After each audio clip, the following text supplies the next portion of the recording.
Biofuels are a topic that have created great discussions during the past decade.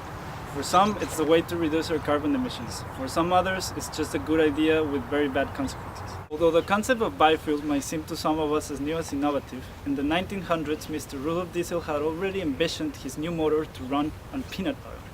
Interestingly, so had Henry Ford envisioned his new car, the T-Bird, to run on ethanol. In Brazil, biofuels were being used since the 1920s when the first cars were introduced.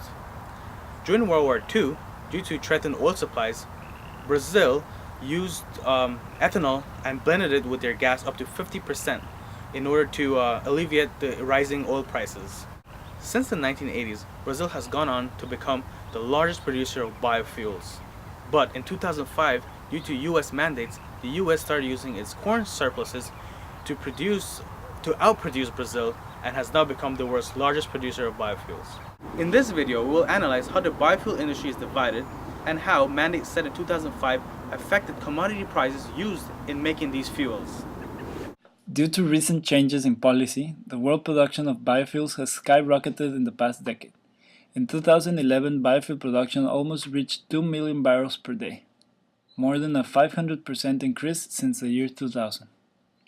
World biofuel production is comprised of two main types of fuel: ethanol, which represents the vast majority, and biodiesel, a much smaller share. In the year 2000, ethanol represented 95% of the total production of biofuels, but by 2011 it had reduced its share to biodiesel, which now accounted for approximately 21% of the total production. Europe has traditionally dominated the diesel market, and consequently the biodiesel market. According to the US Department of Energy, in the early 2000s Europe produced more than 94% of the world's biodiesel. Nevertheless, pushed by increased consumption and changes in energy policy, new players like Brazil, Argentina, and the United States have entered the market. By 2011, Europe had seen its share reduced to 44%. When it comes to ethanol, things have been significantly different. In the year 2000, it accounted for 95% of the world's biofuel production, 62% of which was produced by Brazil, the pioneer in this industry. The US industry was just emerging. However, the United States, since the Bush administration, has made a push to increase the production and consumption of biofuels. Following the introduction of the Clean Energy Act policy in 2005, which required significant percentages of ethanol blended in all gasolines sold in the US. By 2011, the United States was the leading producer of ethanol in the world, accounting for approximately 61% of the total production. Even though Brazil had increased its total production of ethanol in the past 10 years, the United States' investment in infrastructure and capital had reduced Brazil's share to 26%. In the following map, we will demonstrate how the world has rapidly shifted to biofuel production.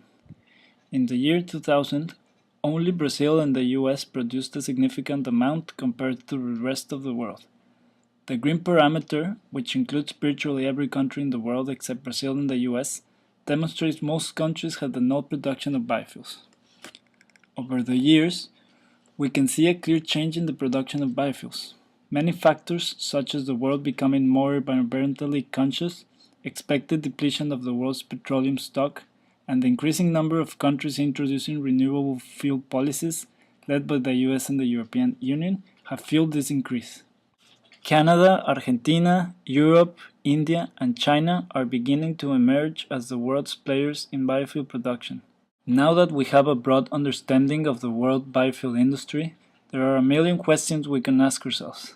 So, which commodities have been most impacted by a rising biofuel demand in terms of total production and price?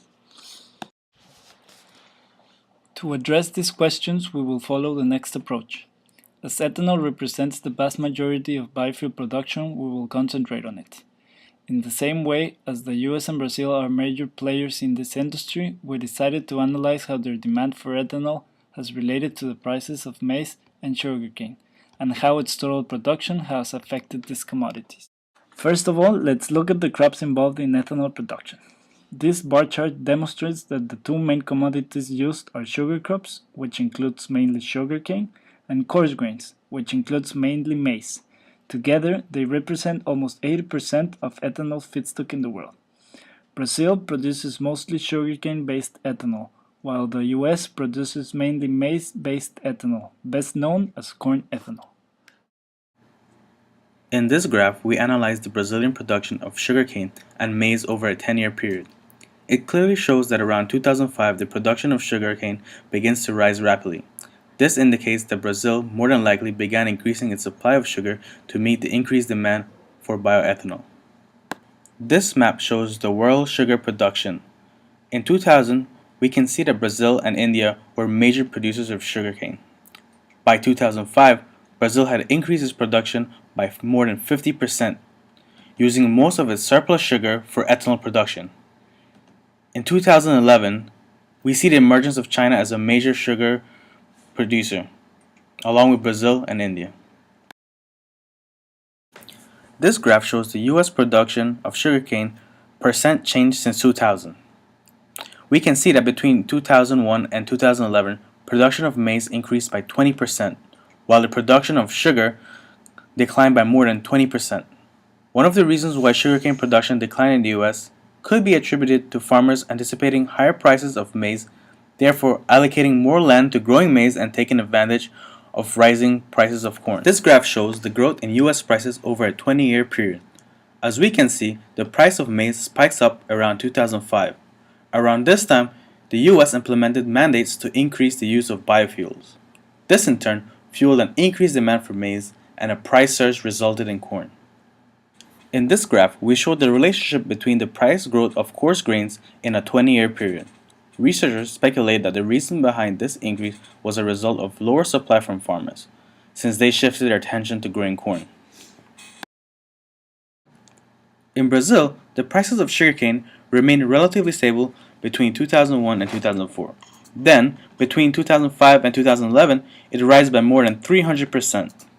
Agreements between the Brazil and the US government to use cleaner forms of energy around this time contributed significantly to the rise in prices of sugarcane.